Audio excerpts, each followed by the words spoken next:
সমুদ্র বেষ্টিত নয়নাভিরাম ছোট্ট দ্বীপ আলিকুডি ইতালির প্রত্যন্ত অঞ্চলে গড়ে ওঠা এই দ্বীপে বাস করছেন মাত্র ১০০ জন। দ্বীপের বাসিন্দার শখানেক হলেও এখানে বুনো ছাগলের সংখ্যা জানলে আপনি অবাক হবেন। আলিকুডি দ্বীপে ছাগল রয়েছে ৬০০টি।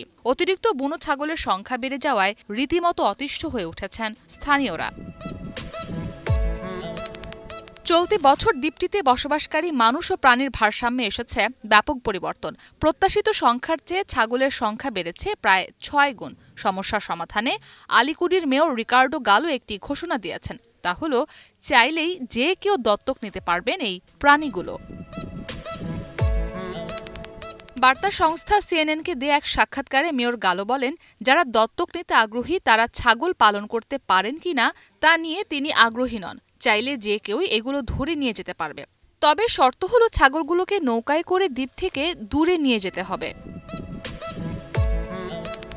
মেয়র আরও বলেন, ছাগলগুলো আবাসিক এলাকা দখলে নিয়ে বাসাবাড়িতে হামলা চালাচ্ছে, সেই সাথে পাবলিক পার্ক, ব্যক্তিগত বাগান, সব জায়গার গাছগুলো নষ্ট করছে।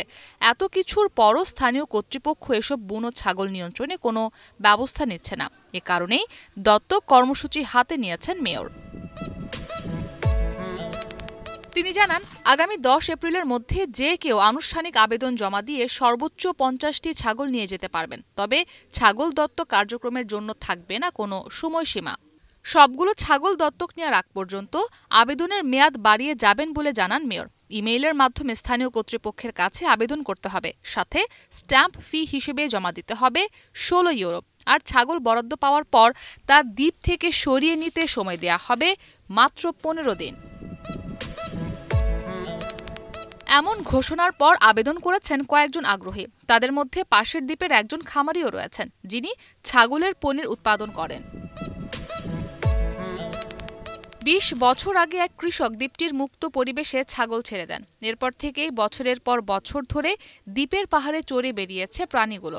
শুধু তাই নয়, বংশবৃদ্ধিও হয়েছে অবিশ্বাস্য হারে। ইসরাত মুক্তি, এখন বিশ্ব।